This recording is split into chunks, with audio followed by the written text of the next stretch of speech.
لیکن چونکہ وہ جوان ہوتا ہے اس لیے زیادہ زور سے ان کو مارتا ہے۔ باربینا وہاں آ جاتی ہے، وہ بھی اس کو مارتی ہے۔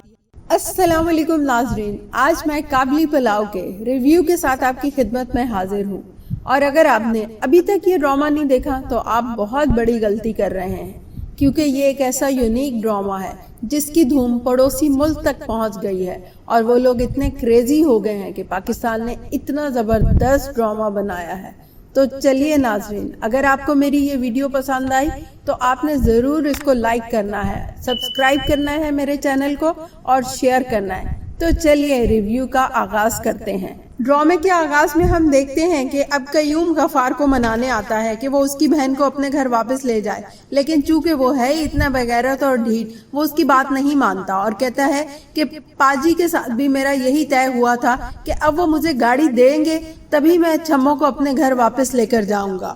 پھر ہم دیکھتے ہیں کہ حاجی صاحب باربینا کے ساتھ ایک گیسٹ ہاؤس میں چلے جاتے ہیں، لیکن وہاں پہ مینیجر کی نیت باربینا کو دیکھ کے خراب ہو جاتی ہے، اور وہ رات کو ان کے کمرے میں آ جاتا ہے اور حاجی صاحب کو آفر کرتا ہے کہ میں آپ کو کرایہ بھی معاف کر دوں گا، آپ دوسرے کمرے میں چلے جائیں۔ لیکن حاجی صاحب کو بہت غصہ آتا ہے، وہ اس کو مارنے کو دوڑتے ہیں، لیکن چونکہ وہ جوان ہوتا ہے اس لیے زیادہ زور سے ان کو مارتا ہے۔ باربینا وہاں آ جاتی ہے، وہ بھی اس کو مارتی ہے، پھر وہ ڈر کے بھاگ جاتا ہے اور مالک کو بلا لیتا ہے، اور پھر مالک آ کر ان سے پوچھتا ہے کہ آپ یہاں کیوں آئے ہیں، آپ کو ایسی جگہ پہ نہیں آنا چاہیے تھا۔ تو حاجی صاحب بتاتے ہیں کہ میری مجبوری اور بدقسمتی مجھے یہاں لے آئی ہے۔ پھر ہم دیکھتے ہیں کہ چھمو اپنے گھر واپس چلی جاتی ہے، اور وہاں وہ دیکھتی ہے کہ اس کے گھر سے ایک غیر لڑکی نکلتی ہے، اس کو بہت رونا آتا ہے۔ لیکن ناظرین، اس ڈرامے میں غفار جیسے بد کردار اور بے غیرت لوگوں کی ذہنیت کو اچھی طرح سے دکھایا گیا ہے۔ پھر ہم دیکھتے ہیں کہ وہ گیسٹ ہاؤس والے ریاض صاحب حاجی صاحب کو اوپر والا پورشن کرائے پہ دے دیتے ہیں، اور ان کو یہ بھی کہتے ہیں کہ آپ کو اپنی بیوی کا آئی ڈی کارڈ بنوانا پڑے گا، اس کے لیے آپ کو دوبارہ سے اس کے ساتھ شادی کرنا پڑے گی۔ پھر ہم دیکھتے ہیں کہ ان کی کورٹ میرج ہوتی ہے، لیکن مجسٹریٹ بھی اتنی آسانی سے ان کی جان نہیں چھوڑتا، اور باربینا کو اکیلے میں بلا کر اس کا انٹرویو کرتا ہے اور پوچھتا ہے کہ تم یہ بتاؤ کہ تمہاری اس کے ساتھ کیسے شادی ہوئی، یہ تو تمہارے باپ سے بھی بڑا ہے۔ وہ کہتی ہے ہاں مجھے پتا ہے، لیکن وہ پھر بھی مطمئن نہیں ہوتا اور پوچھتا ہے کہ اس نے تمہیں کتنے میں خریدا ہے۔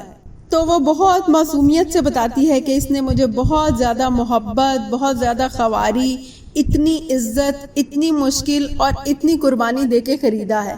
پھر مجسٹریٹ بھی آخر کار مان جاتا ہے اور ان کی شادی ہو ہی جاتی ہے۔ پھر ہم دیکھتے ہیں کہ حاجی صاحب اور باربینا کے درمیان میں اب آہستہ آہستہ محبت بڑھتی جا رہی ہے۔ باربینا تو ویسے ہی ان کا بہت خیال رکھتی تھی۔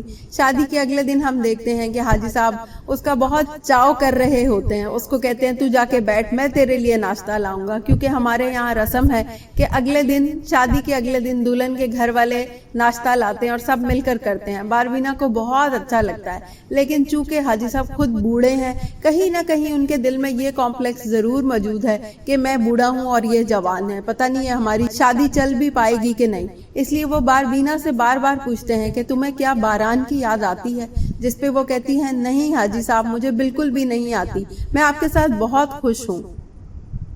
چلیے ناظرین، اب ہم 10ویں قسط کے پرومو کو بھی ریویو کر لیتے ہیں۔ پھر ہم دیکھتے ہیں وہی ہوتا ہے جس کا ڈر تھا کہ باران باربینا کو ڈھونڈتے ڈھونڈتے لاہور آ جاتا ہے، اور اس کی بدقسمتی دیکھیے، وہ ملتا بھی کس سے ہے؟ شمیم سے ملتا ہے، جو کہ پہلے ہی حاجی صاحب اور باربینا کی جانی دشمن ہے۔ وہ اس سے پوچھتی ہے کیا تم باربینا کو جانتے ہو؟ تو وہ کھٹک جاتا ہے، اور وہ اس کو بتاتی ہے کہ وہ تو یہاں ہے ہی نہیں ہے۔ پھر دکھاتے ہیں کہ وہ قیوم سے ملتا ہے، اور قیوم بھی اس کو یہی بتاتا ہے کہ پاجی اس کو لے کے افغانستان چلے گئے ہیں، ہمیں کچھ عطا پتہ نہیں، بلکہ اگر تمہیں پتہ لگتا ہے تو ہمیں ضرور بتانا۔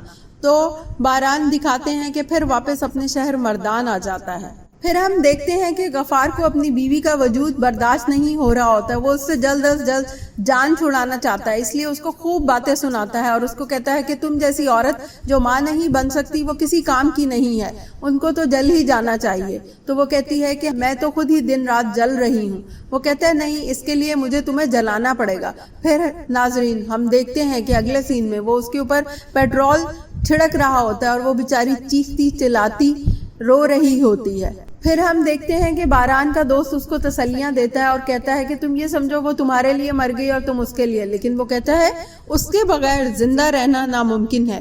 تو ناظرین، ڈرامے کے شروع میں ہمیں پتہ چلتا ہے کہ باربینا بیوہ ہے، لیکن اب باران بھی آ گیا ہے، اور اگر اس کا باران کے ساتھ نکاح ہو گیا تھا تو کیا یہ نکاح پہ نکاح جائز ہے؟ اور اب جب کہ اس نے حاجی صاحب کے ساتھ کورٹ میرج کر لی ہے تو باران کے واپس آنے کے بعد کیا اس کی یہ شادی قائم رہے گی؟ اور کیا وہ باران کا ساتھ دے گی یا حاجی صاحب کو چھوڑ کے چلی جائے گی، یا حاجی صاحب کے پاس رہے گی اور باران کو بھول جائے گی؟ تو ناظرین، آنے والی قسطیں اور بھی زیادہ انٹرسٹنگ ہونے والی ہیں۔ چلیں ناظرین، مجھے یقین ہے آپ کو میرا یہ ریویو بہت پسند آیا ہوگا۔ چلیے اب میں چلتی ہوں، دعاؤں میں یاد رکھیے گا۔ اللہ حافظ۔